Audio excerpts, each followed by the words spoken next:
This is the woman who refused to give up her seat on the front of the bus to a white passenger December 1st, 1985 in Montgomery, Alabama, and was arrested. Martin Luther King took up the case and led a year-long protest of the bus company to protest Rosa Parks' arrest, and the modern American civil rights movement was born.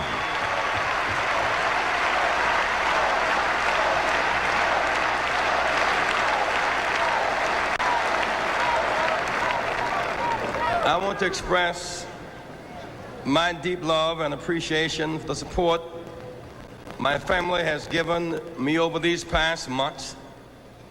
They have endured pain, anxiety, threat, and fear, but they have been strengthened and made secure by our faith in God, in America, and in you. Your love has protected us and made us strong. To my wife, Jackie, the foundation of our family. To our 5 children whom you met tonight.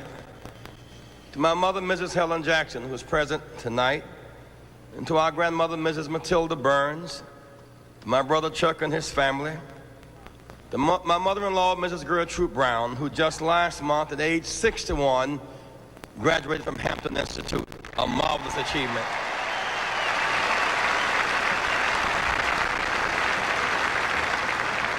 I offer my appreciation to Mayor Andrew Young, who has provided such gracious hospitality to all of us this week, and a special salute to President Jimmy Carter. President Carter,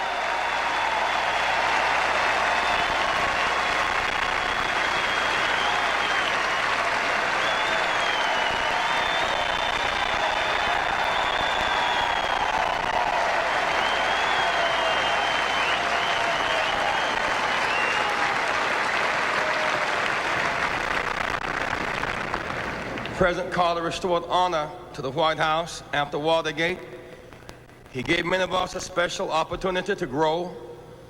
For his kind words, for his unwavering commitment to peace in the world, and for the voters that came from his family, every member of his family, led by Billy and Amy, I offer my special thanks to the Carter family.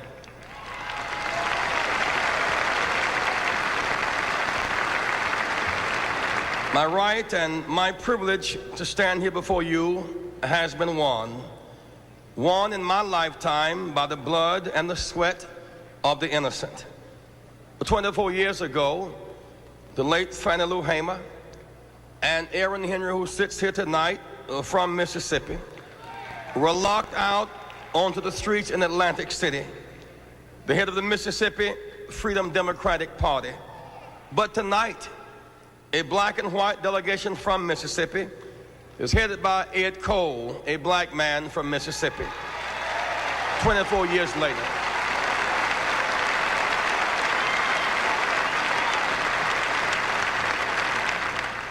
Many were lost in the struggle for the right to vote. Jimmy Lee Jackson, a young student, gave his life. Vala Luizzo, a white mother from Detroit, called nigger lover and brains blown out at point-blank range. Surrounded Goodman and Cheney, 2 Jews and a black, found in a common grave, bodies riddled with bullets in Mississippi. The 4 darling little girls in a church in Birmingham, Alabama, they died that we might have a right to live. Dr. Martin Luther King Jr. lies only a few miles from us tonight. Tonight he must feel good as he looks down upon us. We sit here together, a rainbow coalition, the sons and daughters of slave masters and the sons and daughters of slaves sitting together around the common table to decide the direction of our party and our country. His heart would be full tonight as a testament to the struggles of those who have gone before, as a legacy for those who will come after, as a tribute to the endurance, the patience, the courage of our forefathers and mothers, as an assurance that their prayers are being answered, that their work has not been in vain, and the hope is eternal tomorrow night, my name will go in nomination for the presidency of the United States of America.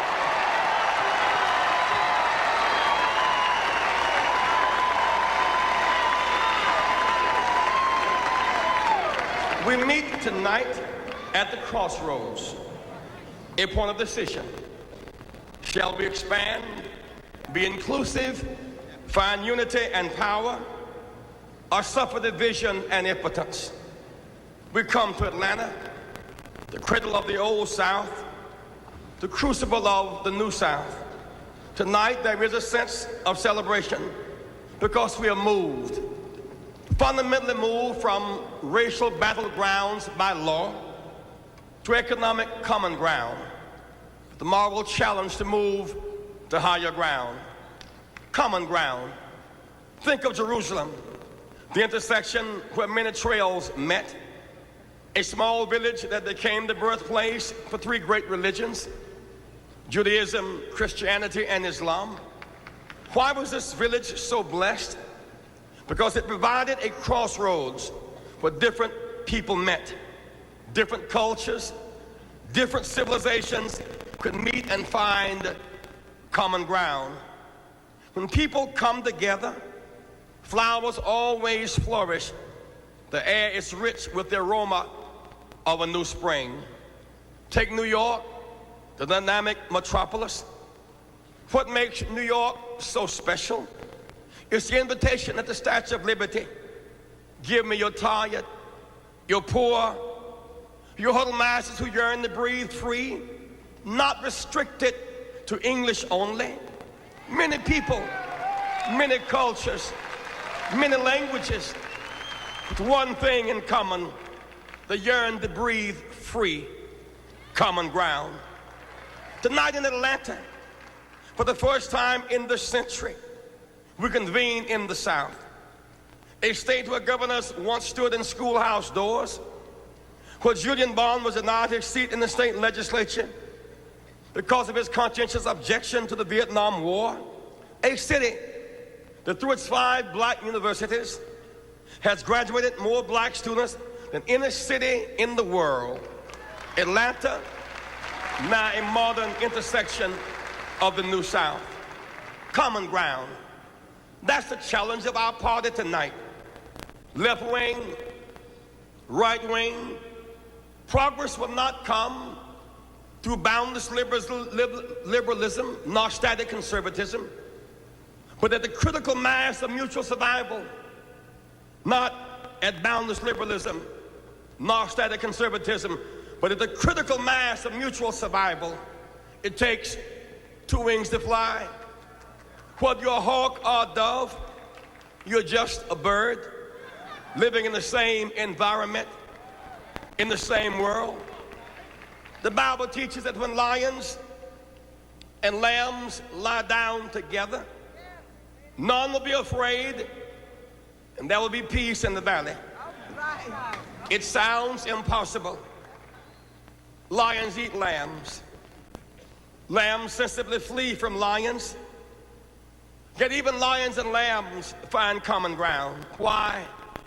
Because neither lion nor lambs want the forest to catch on fire. Neither lions nor lambs want acid rain to fall. Neither lions nor lambs can survive nuclear war. If lions and lambs can find common ground, surely we can as well as civilized people.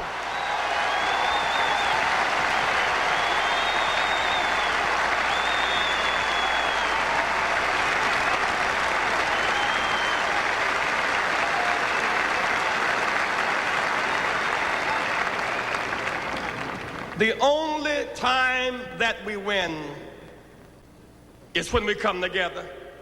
In 1960, John Kennedy, the late John Kennedy, beat Richard Nixon by only 112,000 votes. Less than 1 vote per precinct. We won by the margin of our hope. He brought us together. He reached out. He had the courage to defy his advisors and inquire about Dr. King's jailing in Albany, Georgia. We won by the margin of our hope, inspired by courageous leadership. In 1964, Lyndon Johnson brought both wings together, the thesis, the antithesis, and the creative synthesis, and together we won. In 1976, Jimmy Carter unified us again, and we won.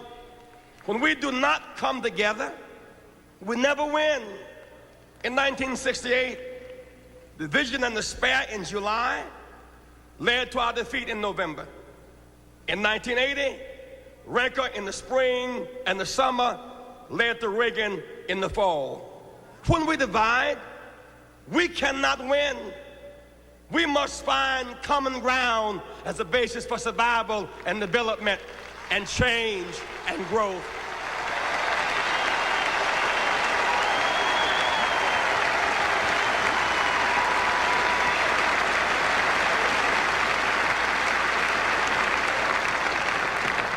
Today, when we debated, differed, deliberated, agreed to agree, agreed to disagree, when we had the good judgment to argue a case and then not self-destruct, George Bush was just a little further away from the White House and a little closer to private life.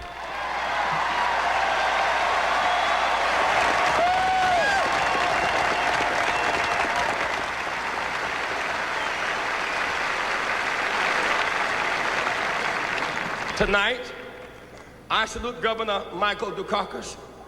He has run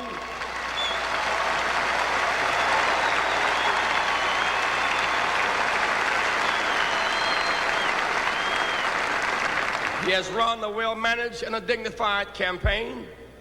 No matter how tired or how tried, he always resisted the temptation to stoop to demagoguery. I've watched a good mind fast at work with steel nerves, guiding his campaign out of the crowded field without appeal to the worst in us. I've watched his perspective grow as his environment has expanded. I've seen his toughness and tenacity close up, and knew his commitment to public service. Mike Dukakis' parents were a doctor and a teacher. My parents, a maid, a beautician, and a janitor. There's a great gap between Brookline, Massachusetts, and Haney Street, the Fieldcrest Village housing projects in Greenville, South Carolina. He studied law. I studied theology. There are differences of religion, region, and race, differences in experiences and perspectives. But the genius of America is that out of the many, we become one. Providence has enabled our paths to intersect. His foreparents came to America on immigrant ships.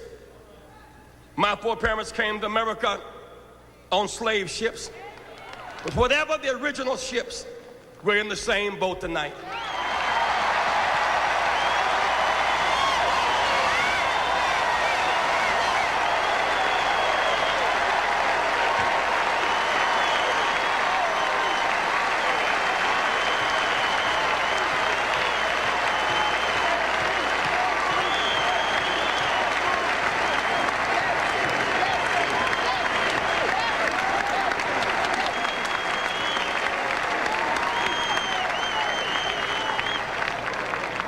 Our ships could pass in the night if we had a false sense of independence, or they could collide and crash. We would lose our passengers. But we can seek a higher reality and a greater good. Apart, we can drift on the broken pieces of Reaganomics, satisfy our baser instincts, and exploit the fears of our people. At our highest, we can call upon noble instincts and navigate this vessel to safety. The greater good is the common good. As Jesus said, "Not my will, but thine be done." It was his way of saying there's a higher good beyond personal comfort or position. The good of our nation is at stake. Its commitment to working men and women, to the poor and the vulnerable, to the many in the world. with so many guided missiles and so much misguided leadership, the stakes are exceedingly high. Our choice, full participation in a democratic government, or more abandonment and neglect. And so this night, we choose not a false sense of independence, not our capacity to survive and endure. Tonight we choose interdependency and our capacity to act and unite for the greater good. Common good is found in commitment to new priorities, to expansion and inclusion. A commitment to expanded participation in the Democratic Party at every level. A commitment to a shared national campaign strategy and involvement at every level. A commitment to new priorities that ensure that hope will be kept alive. A common ground commitment to a legislative agenda for empowerment, for the John Conyers bill, universal, on-site, same-day registration everywhere.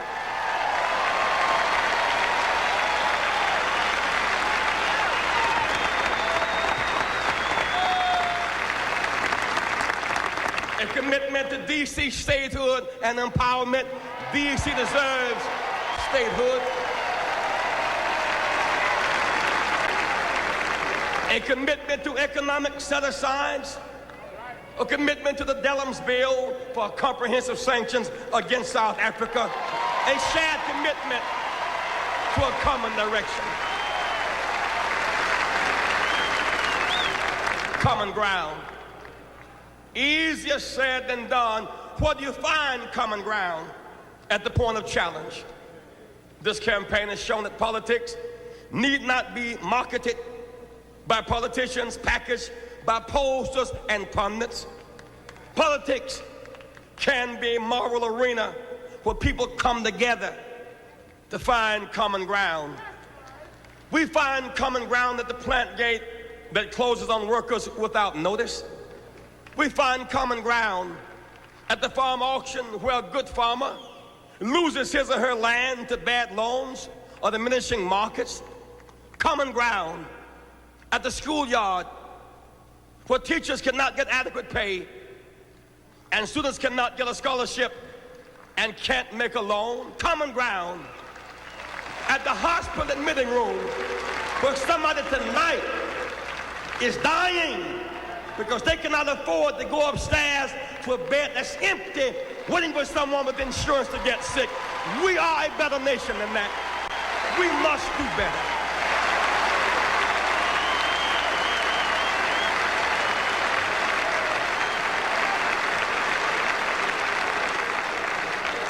Common ground. What is leadership if not present help in a time of crisis? And so I met you at the point of challenge in Maine, where paper workers were striking for fair wages. In Greenfield, Iowa, where family farmers struggle for a fair price. In Cleveland, Ohio, where working women seek comparable worth. In McFarland, California, where the children of Hispanic farm workers may be dying from poison land, dying in clusters with cancer. In the AIDS hospice in Houston, Texas, where the sick support one another, too often rejected by their own parents and friends. Common ground. America's not a blanket woven from one thread, one color, one cloth. When I was a child growing up in Greenville, South Carolina, and grandmama could not afford a blanket, she didn't complain and we did not freeze.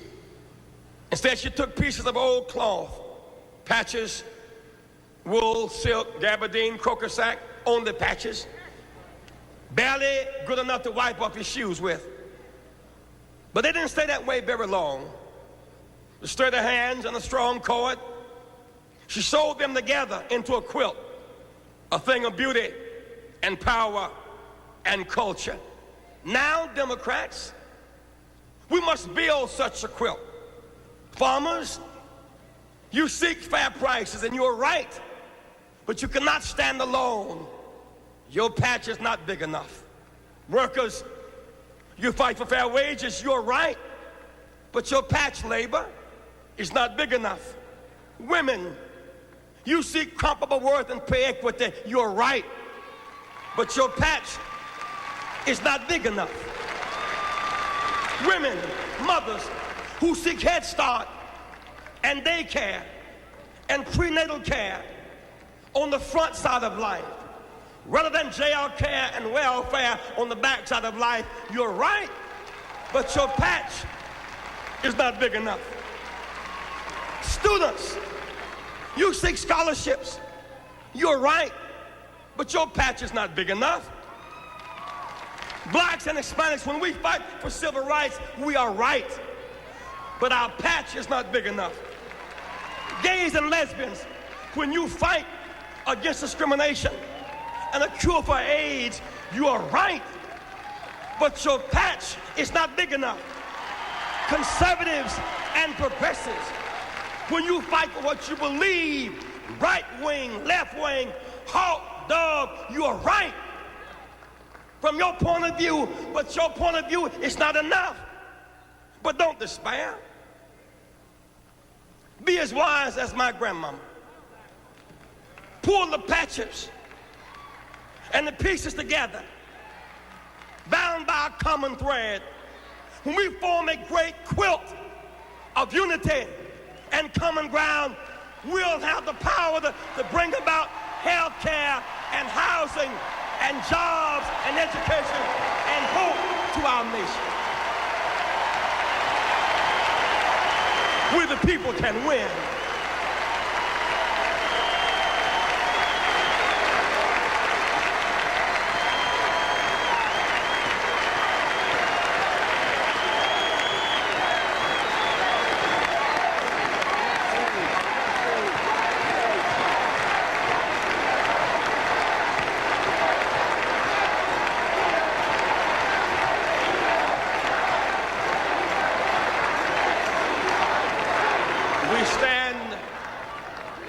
At the end of a long, dark night of reaction, we stand tonight united in the commitment to a new direction.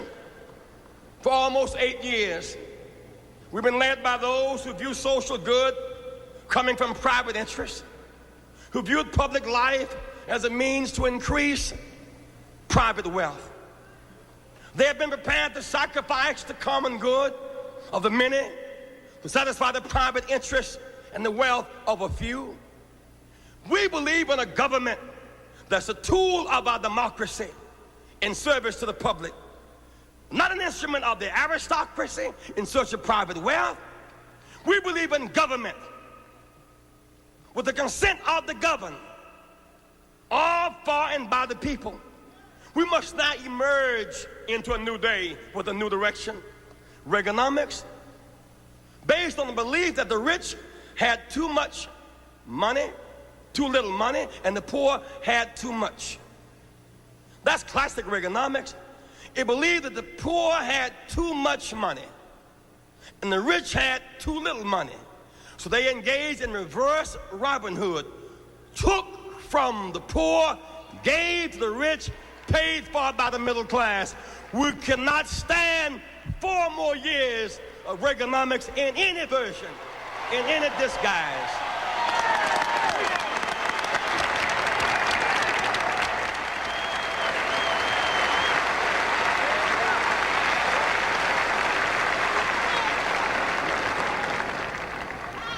How do I document that case? 7 years later, the richest 1% of our society pays 20% less in taxes. The poorest 10% pay 20% more. Reaganomics. Reagan gave the rich and the powerful a multi-billion-dollar party. Now the party is over. He expects the people to pay for the damage. I take this principled position, convention. Let us not raise taxes on the poor and the middle class, but those who had the party, the rich and the powerful, must pay for the party.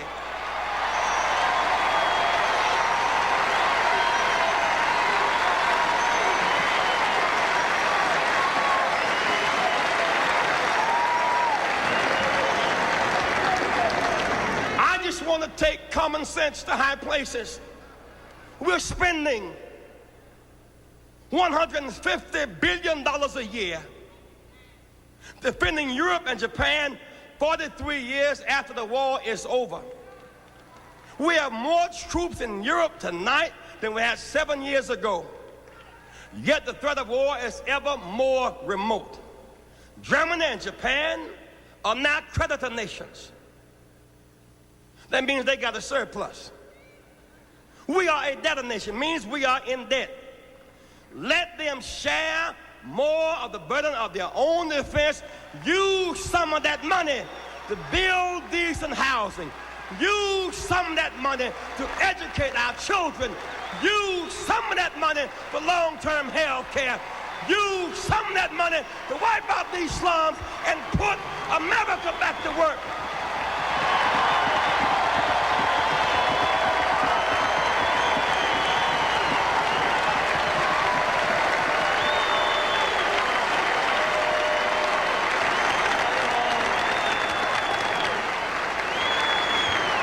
I just want to take common sense to high places. We can bail out Europe and Japan. We can bail out Continental Bank and Chrysler, and Mr. Iacocca make $8,000 an hour. We can bail out the family farmer.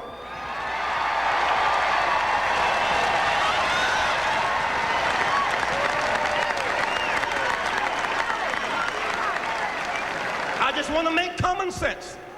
It does not make sense to close down 650,000 family farms in this country while importing food from abroad subsidized by the U.S. government. Let's make sense.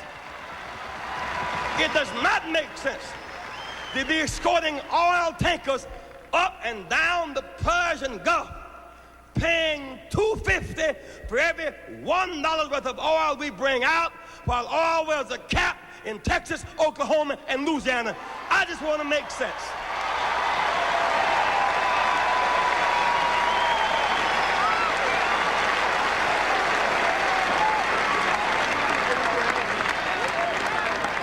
Leadership must meet the moral challenge of its day. What's the moral challenge of our day? We have public accommodations. We have the right to vote. We have open housing. What's the fundamental challenge of our day? It is to end economic violence. Plant closing without notice, economic violence. Even the greedy do not profit long from greed, economic violence. Most poor people are not lazy. They're not black. They're not brown.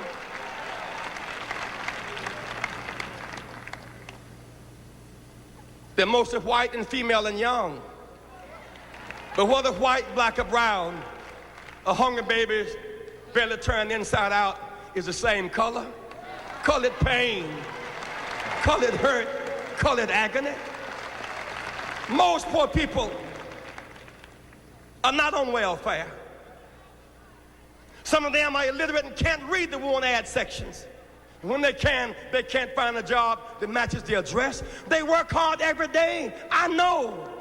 I live amongst them. I'm one of them. I know they work. I'm a witness. They catch the early bus. They work every day. They raise other people's children. They work every day. They clean the streets. They work every day.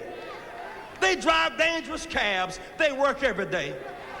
They change the beds you slept in these hotels last night and can't get a union contract. They work every day.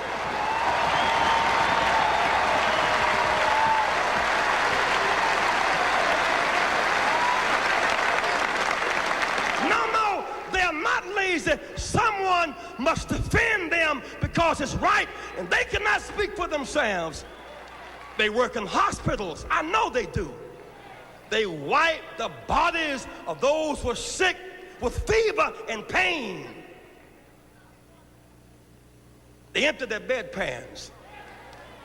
They clean out their commode. No job is beneath them. And yet when they get sick, they cannot lie in the bed they made up every day. America, that is not right. We are a better nation than that. We are a better nation than that.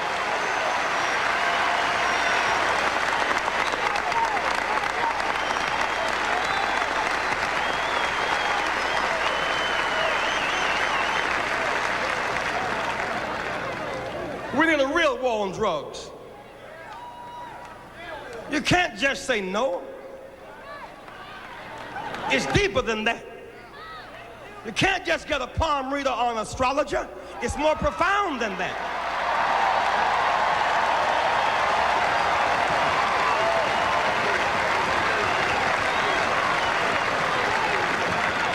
We're spending $150 billion on drugs a year. We've gone from ignoring it to focusing on the children. Children cannot buy $150 billion worth of drugs a year. A few high-profile athletes are not laundering $150 billion a year. Bankers are. I met the children in Watts who unfortunately, in their despair, their grapes of hope have become raisins of despair, and they're turning on each other and they're self-destructing. But I stayed with them all night long. I wanted to hear their case. They said, Jesse Jackson, as you challenge us to say no to drugs, you're right. And to not sell them, you're right. To not use these guns, you're right. By the way, the promise of SEPTA, they displaced CETA. They did not replace CETA. We have neither jobs, nor houses, nor services, nor training, nor way out. Some of us take drugs as anesthesia for our pain. Some take drugs as a way of pleasure, though it's short-term pleasure and long-term pain. Some sell drugs to make money. It's wrong, we know, but you need to know that we know. We can go and buy the drugs by the boxes at the port. If we can buy the drugs at the port, don't you believe the federal government can stop it if they want to?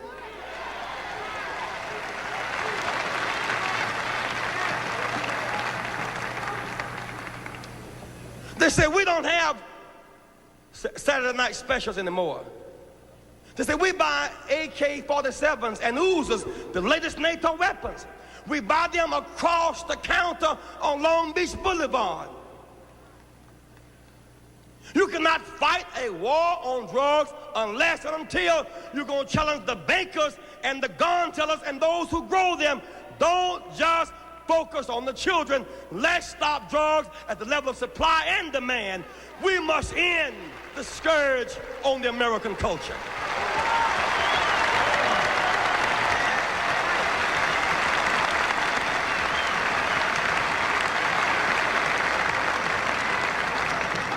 Leadership.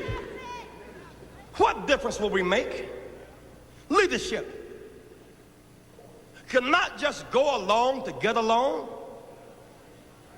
We must do more than change presidents. We must change direction. Leadership must face the moral challenge of our day. The nuclear war build-up is irrational. Strong leadership cannot desire to look tough and let that stand in the way of the pursuit of peace. Leadership must reverse the arms race. At least we should pledge no fresh use. Why? Because fresh use begets fresh retaliation, and that's mutual annihilation. That's not a rational way out. No use at all.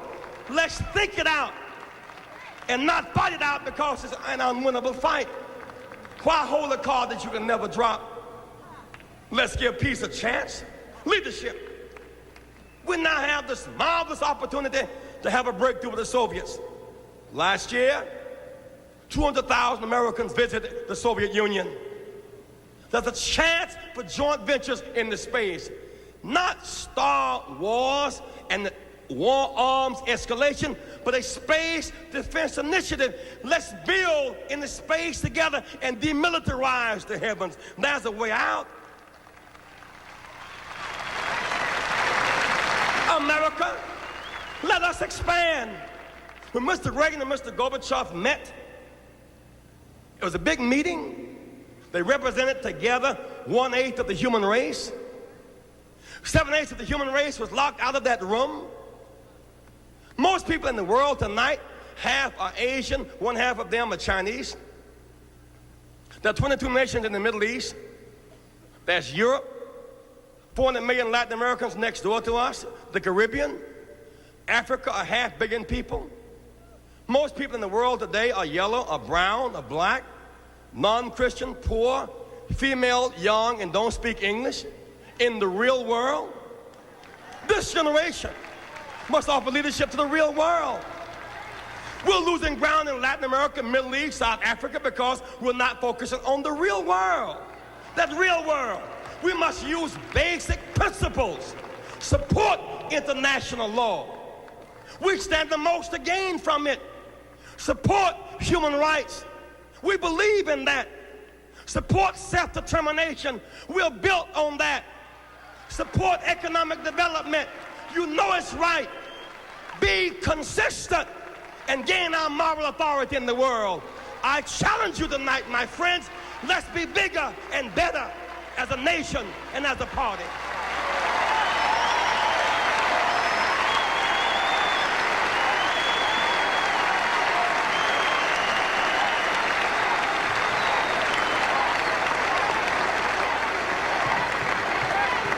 We have basic challenges. Freedom in South Africa. We've already agreed as Democrats to declare South Africa to be a terrorist state. But don't just stop there. Get South Africa out of Angola. Free Namibia. Support the frontline states. We must have a new, humane, human rights consistent policy in Africa. I'm often asked, Jesse, why do you take on these tough issues? They're not very political. We can't win that way. If an issue is morally right, it will eventually be political. It may be political and never be right. Fannie Lou Hamer didn't have the most votes in Atlantic City, but her principles have outlasted every delegate who voted to lock her out. Rosa Parks did not have the most votes, but she was morally right. Dr. King didn't have the most votes about the Vietnam War, but he was morally right. If we're principled first, our politics will fall in place. Jesse, why do you take these big, bold initiatives? A poem by an unknown author went something like this: we've mastered the air, we've conquered the sea, annihilated distance and prolonged life, but we're not wise enough to live on this earth without war and without hate. As for Jesse Jackson, I'm tired of sailing my little boat far inside the harbor bar. I want to go out where the big ships float, out on the deep where the great ones are. And should my frail craft prove too slight, the waves that sweep those billows o'er, I'd rather go down in the stirring fight than drowse to death at the sheltered shore. We got to go out, my friends, where the big boats are.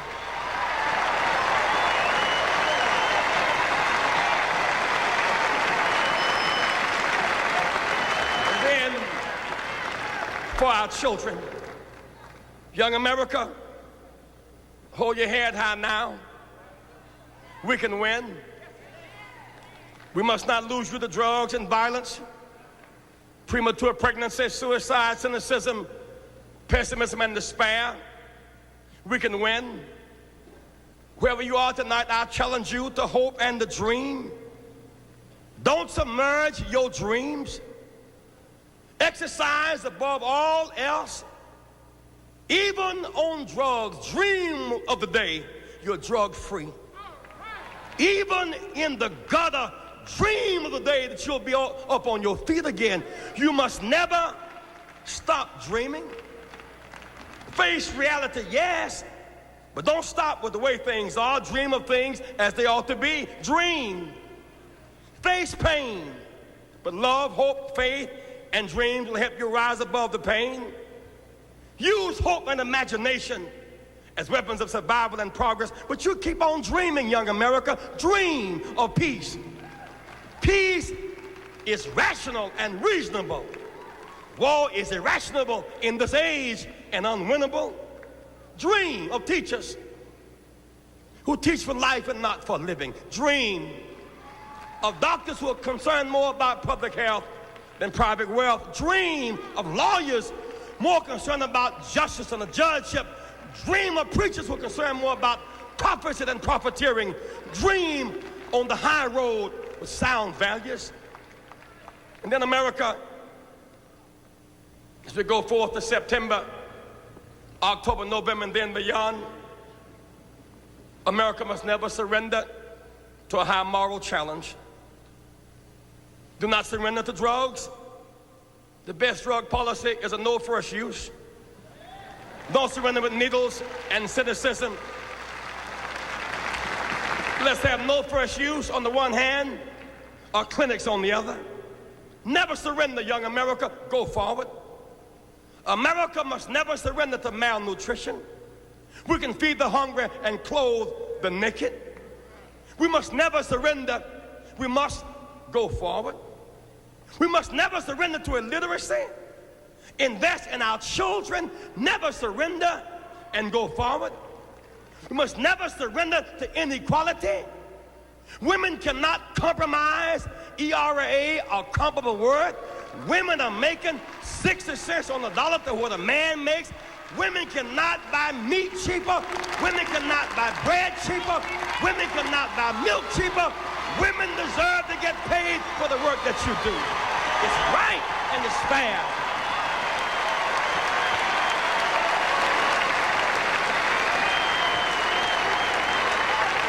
Don't surrender, my friends. Those who have AIDS tonight, you deserve our compassion. Even with AIDS, you must not surrender in your wheelchairs. I see you sitting here tonight in those wheelchairs. I've stayed with you. I've reached out to you across our nation. And don't you give up. I know it's tough sometimes. People look down on you. It took you a little more effort to get here tonight. And no one should look down on you, but sometimes mean people do. The only justification we have for looking down on someone is that we're going to stop and pick them up. But even in your wheelchairs, don't you give up. We cannot forget 50 years ago when our backs were against the wall, Roosevelt was in a wheelchair. I would rather have Roosevelt in a wheelchair than Reagan and Bush on a horse. Don't you surrender and don't you give up. Don't surrender and don't give up.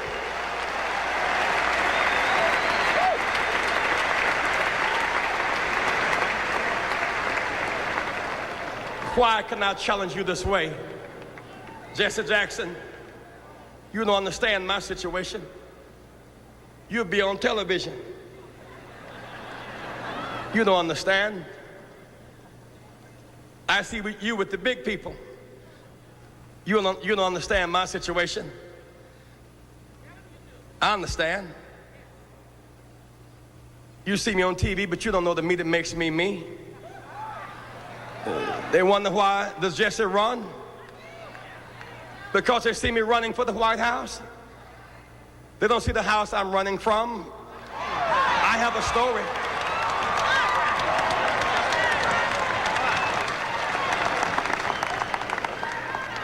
I wasn't always on television. Writers were not always outside my door. When I was born late one afternoon, October 8th, in Greenville, South Carolina, no writers asked my mother her name.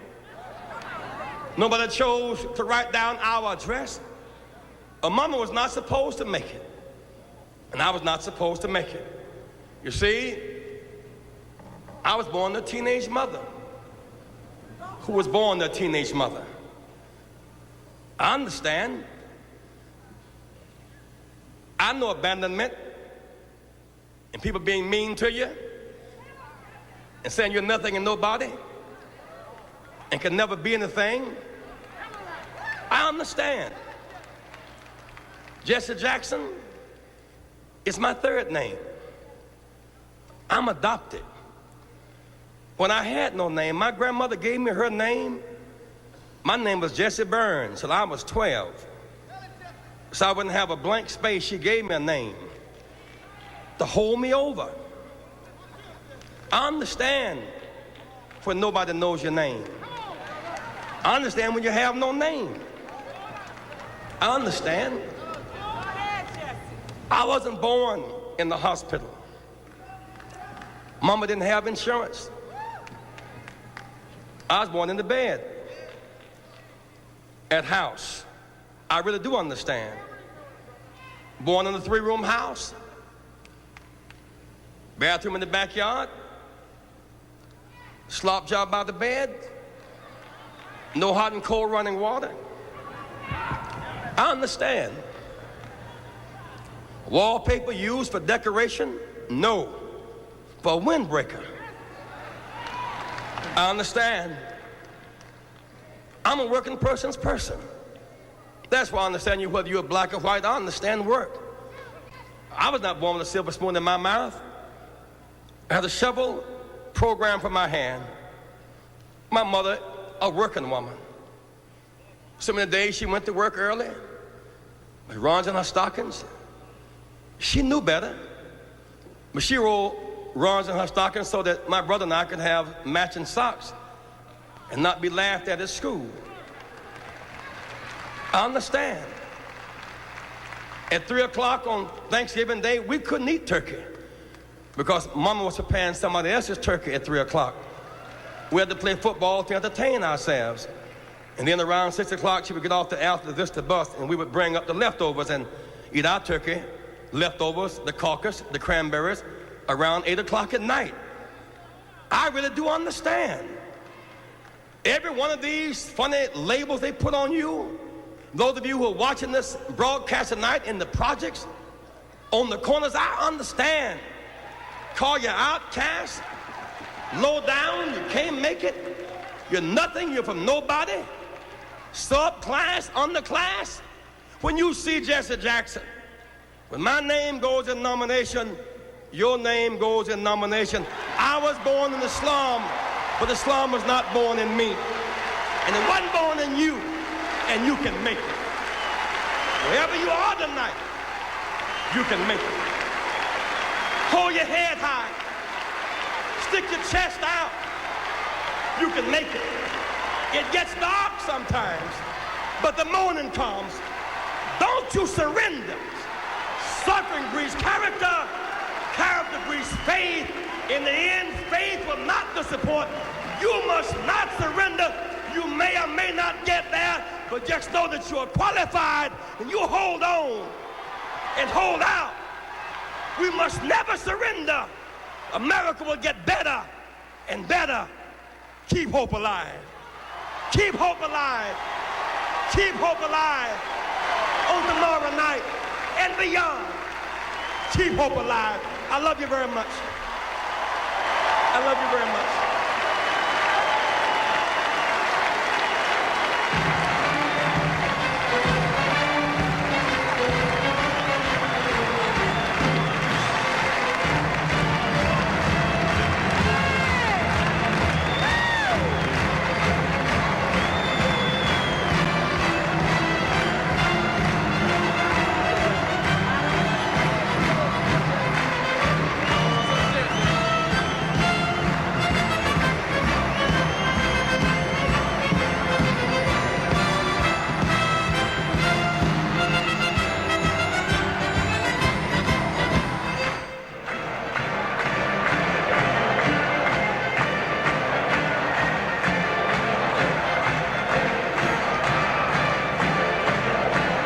Good evening to you from Atlanta. We'll go back to CBS's coverage of this convention in just a moment, but we have obviously heard what has to be the speech of this convention. We want to talk a little bit more about it from a Minnesota perspective. We'd like to hear what the Minnesota delegates, Jackson delegates, thought of this speech. It is obviously the emotional peak of this convention so far. Pat Kessler is down in the midst of all the celebration. Pat? I'm not sure at all that television can even do justice to this night. And the feeling that the delegates here have for the Reverend Jesse Jackson. Certainly my words cannot convey the hope and the chaos here and the joy that's in this room tonight. Look at the Minnesota delegation. And listen.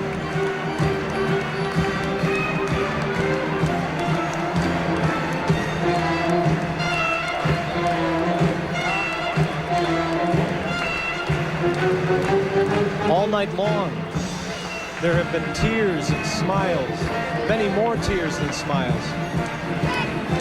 They are tears of something more than happiness.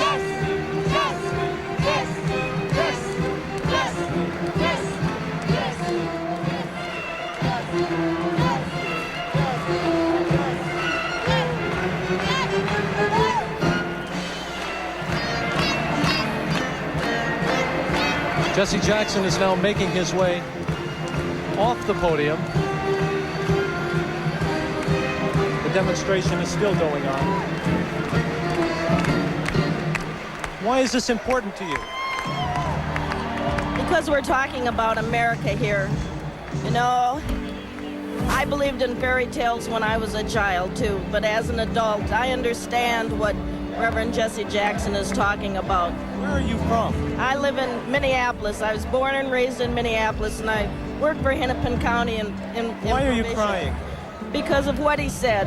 You know, as I think about what we hear on the news daily, hearing on the news that we have bags of blood filled with AIDS, syringes, garbage barges going up and down the river.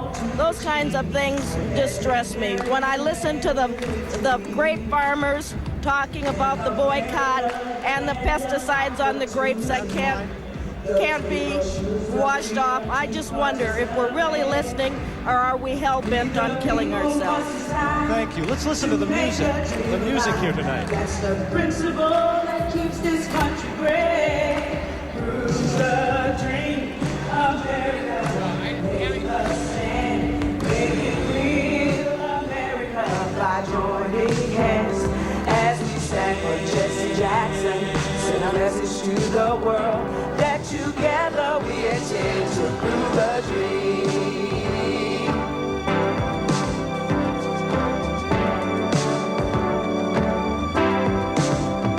Jesse Jackson is the heart of the people.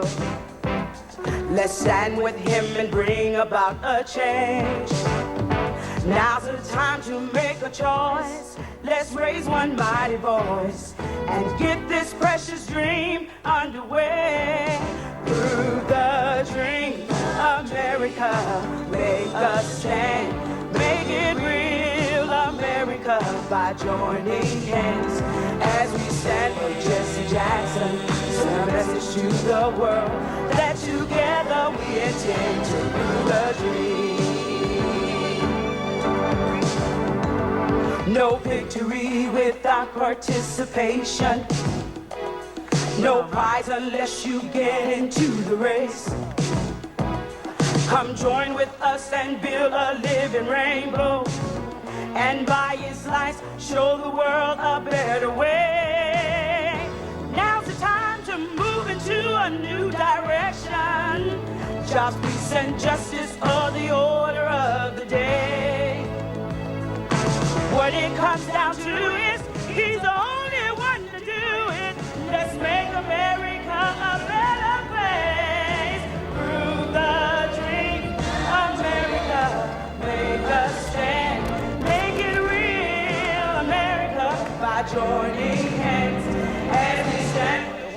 In an absolutely unprecedented move for this kind of a convention, for a major presidential candidate to hop over the podium and down onto the floor to greet the people down there, and they love every minute of it. We are listening right now to the celebration following the Jackson address, and I have a feeling it is going to go on for a long, long time. We're like We're going to go back now to CBS and their coverage. Stronger. We've had a difficult thing to do, pull together people who've gone on divergent paths. And that becomes a challenge now to face the fact that there are some hawks, some doves, both of them are birds. And their Democrats are going to take some sense of balance. Because my real point is that we must redefine government's job. We must, in fact, commit ourselves to public service. And whatever combination it takes to make it happen, well, to make that happen. And the signal. Are you going to support the Vincent's poll? My name goes in nomination tomorrow night, and I'll make the appropriate decision at the appropriate time after tomorrow night's count. My name is in nomination. I'm still a candidate. The people who come to support me, their hopes are still very much alive.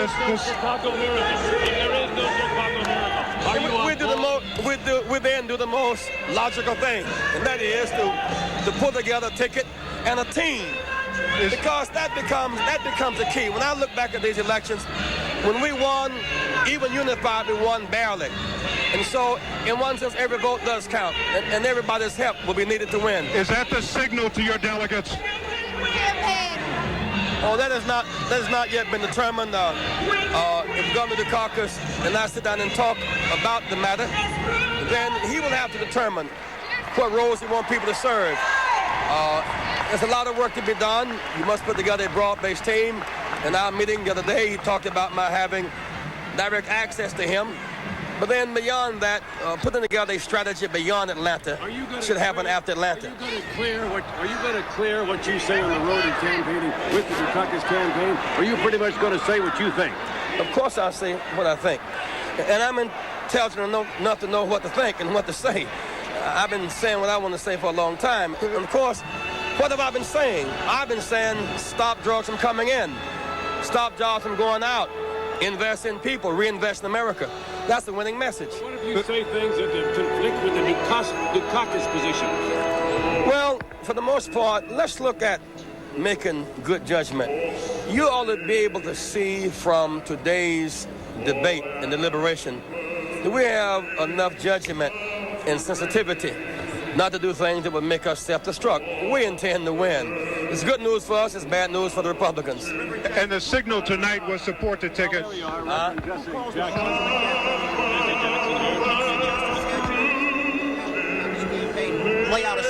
That has not been worked out yet, but no doubt it's Governor Dukakis' responsibility to determine the themes, to determine the areas of focus, and determine where there'll be targeted efforts and work.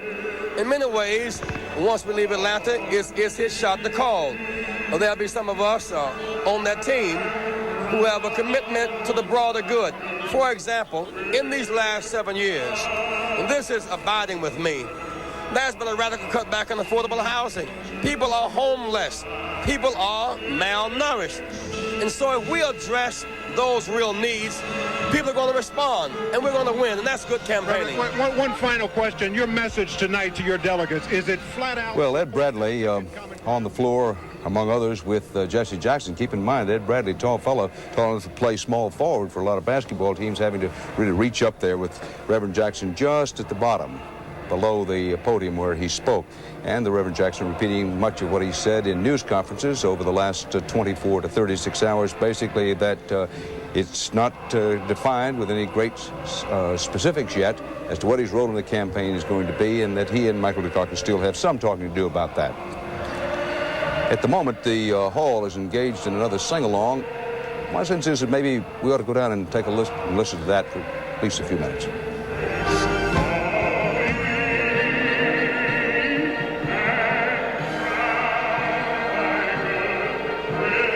Jesse Jackson on the floor of this convention hall being swamped by reporters, and I think what he really wants to do is get to those delegates coming off the podium. Right now there are so many reporters around him, he can't shake hands with anybody, and all you see out there when you look is waving Jesse Jackson and 88 signs.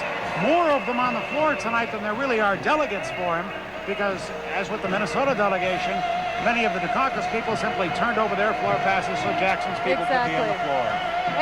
Alan Cox is on the floor within some delegation. Alan, what's it like down there? Well, Colleen, I'm in the Illinois delegation right now. Sat here for the entire speech, and it was quite an emotional scene. Jesse Jackson, if you can think back to the March primary, did not win the Illinois primary. He did not win favorite son designation from the state party, but you couldn't tell he wasn't a favorite son tonight. The delegates here were cheering, quite a bit of emotion for the Baptist preacher from Chicago.